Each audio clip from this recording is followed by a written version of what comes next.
अस्सलामुअलैकुम। लिबरल और secular lobby की पस्त फिक्री देखिए कि ऐन इस आलमी मुसीबत के वक्त भी वो अल्लाह ताला के इख्तियारात व सिफात और शुआरे इस्लाम को तमस्खर का निशाना बनाने से नहीं चूकते। इनकी कम फहमी उन्हें अल्लाह ताला के निज़ाम की हकीकत और इसकी हिकमतों और कुदरतों को समझने से कासिर बना देती है। वो ये समझने से कासिर हैं कि अल्लाह ताला की कायनात में तकवीनी और शरई दो निज़ाम राइज है, यानी एक फितरत का निज़ाम है। कायनात इस निज़ाम में जकड़ी हुई है। सूरज, चांद, सारे अजराम फल्की, हवाएं, पहाड़, नबातात व हैवानात, जमादात इस निज़ाम फितरत के पाबंद हैं।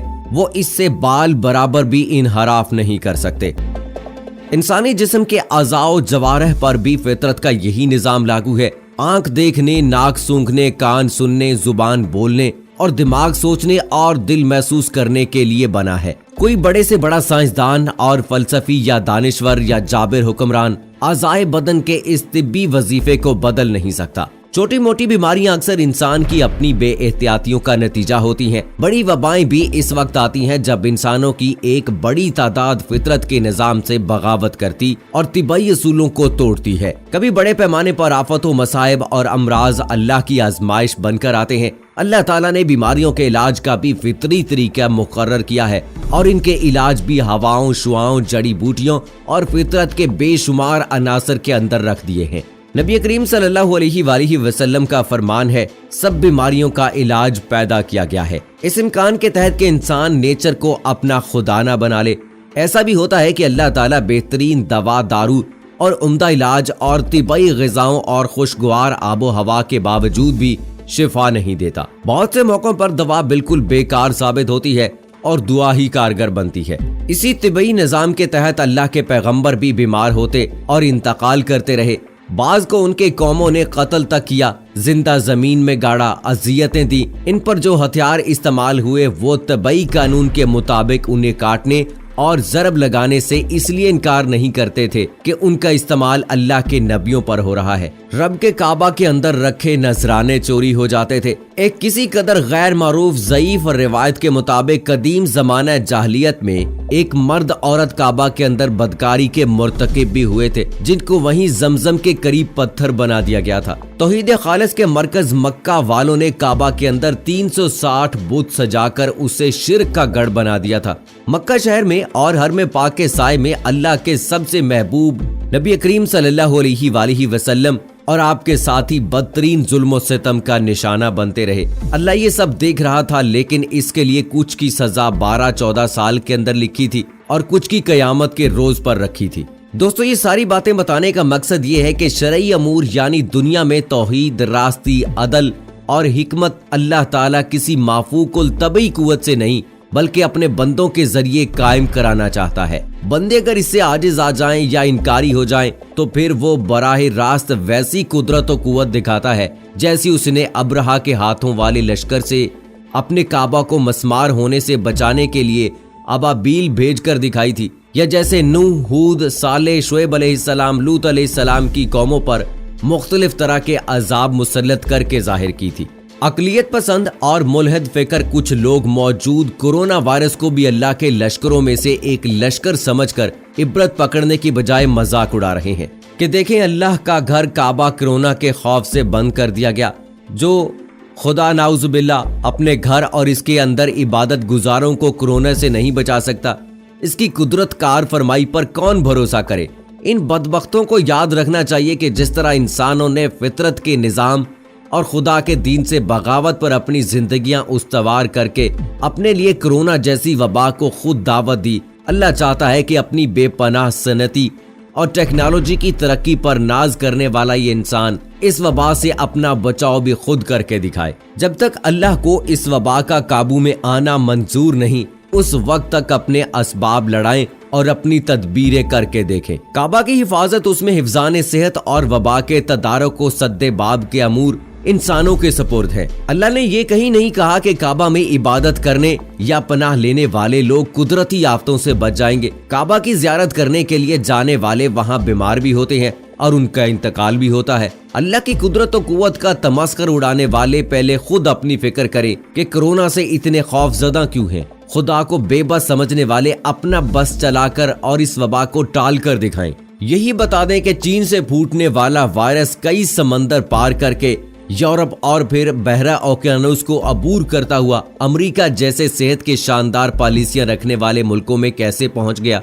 उन लोगों के हाथ पांव क्यों फूले हुए हैं, उनके बड़े बड़े माल, होटल, तफरीगाहें, मार्केटें, बाजार और तालीमी इदारे क्यों बंद हो गए, उनका निजाम जिंदगी क्यों मफलूज हुआ जा रहा है, उनके मामूलाते हयात क्यों दरहम बरहम हो रहे हैं, उनकी अशरत कदे और अयाशी के अड्डे क्यों उजड़ रहे हैं, नाइट क्लब, सिनेमा घर क्यों वैरान हो रहे हैं, उरिया बदनी के मरकज साहिलों पर क्यों उल्लू बोल रहे हैं, उनकी मईशत क्यों बैठी जा रही है। सीधी सी बात है कि यही वो मौका होता है जब इंसान की साइंसी और इल्मी वुसअतों की कार फरमाई का पोल खुलता है। उसकी साइंसी तहकीकात और इंकशाफात जवाब दे जाते हैं और वो बेबसी का नमूना बन जाते हैं। अल्लाह ने अपना काबा जिनके सुपुर्द किया है वो भी अल्लाह के यहाँ जवाबदेह होंगे, और जो दावा करते हैं कि उन्होंने साइंस के जोर पर कायनात को मस्खर कर लिया है, सबका हिसाब हो रहा है। सेकुलर और लिबरल लॉबी को याद रखना चाहिए कि ये वक्त तमस्खर का नहीं बल्कि गौर और तदब्बुर और इबरत का है। हमें ये सोचने की जरूरत है कि आज ये मुश्किल वक्त अगर हम पर आन पड़ा है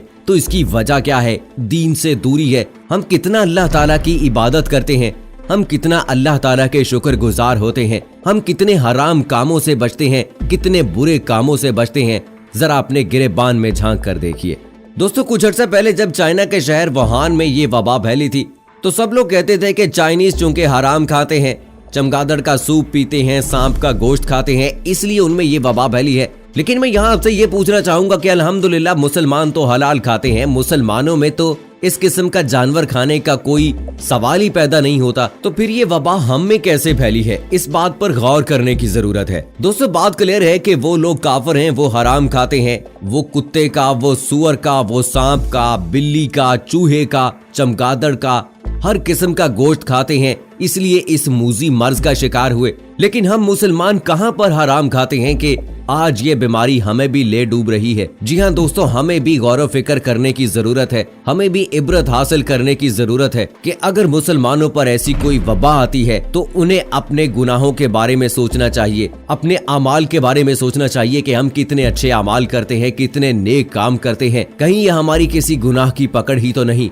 सिर्फ सांप, कुत्ता, बिल्ली, चमगादड़ इस तरह की चीजें खाना हराम नहीं है, बल्कि सूद खाना भी हराम है, किसी का हक खाना भी हराम है, बिना नमाज पढ़े भी खाना हराम है, जिस घर में जवान बेटी हो उस घर का खाना भी हराम है, जो रुपया पैसा गलत तरीके से कमाया गया हो वो भी हराम है, गैरुल्लाह के नाम पर कमाया गया पैसा भी हराम है। तो हमें अपने गिरेबान में झांकने की जरूरत है कि हम कितना हलाल खाते हैं। हम मुसलमान हैं, हमारा ईमान पुख्ता है, तो फिर इस बीमारी ने हम पर असर कैसे कर दिया। तो दोस्तों, यहाँ पर गौर व फिक्र करने की जरूरत है। आज अगर इस बीमारी पर कोई दवा असर नहीं कर रही, न इसकी कोई वैक्सीन अभी तक मार्केट में आई है, तो इस वबा से सिर्फ और सिर्फ एहतियात के जरिए से बचा जा सकता है।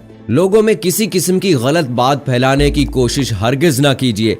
पिछले दिनों मैंने सोशल मीडिया पर एक वीडियो देखी जिसमें एक मौलाना साहब या खतीब होंगे, वो तकरीर फरमा रहे हैं कि आज वादा करो सारे सलाम लेके जाओगे, सारे जफ्फियां पाके जाओगे, नमाज बा जमात अदा करोगे, गिट्टे ना गिट्टा में ला के पढ़ोगे। तो ऐसे उलमा से मैं ये बात कहना चाहता हूँ कि अल्लाह के नबी की ये अहादीस तो आपको याद हैं, लेकिन अल्लाह के नबी की वो अहादीस याद नहीं है जिसमें उन्होंने एक कोहड़ के मरीज को बैत करने से मना कर दिया था और कहा था कि आप अपनी हद तक रहें। अल्लाह के नबी के वो फरमान याद नहीं है आपको? जब ताउन की वबा फैली थी तो अल्लाह के नबी ने क्या फरमाया था कि कोई अगर इस किस्म की वबा जो सांस के जरिए से फैलती हो या छूने से फैलती हो, तो ऐसी वबा फैलने के खदशे के पेश नजर एक शहर से दूसरे शहर का सफर तर्क कर दीजिए। जिस शहर में वबा फैली है उस शहर के लोग दूसरे शहर में न जाएं। तो अल्लाह के नबी की ये अहादीस बयान करके भी अवाम को सही रास्ते पर लाया जा सकता है, ना कि उन्हें दूसरी अहादीस का मफहूम सुनाकर गुमराह किया जाए। तो दोस्तों, अल्लाह ताला से दुआ है कि अल्लाह ताला हमें दीन की सही समझ अता फरमाए और इस कोरोना वायरस जैसी मूजी वबा से अपनी हिफ्ज़ व अमान में रखे। आमीन सुम्मा आमीन। मुझे अगली वीडियो तक इजाजत दीजिएगा। फी अमानिल्लाह।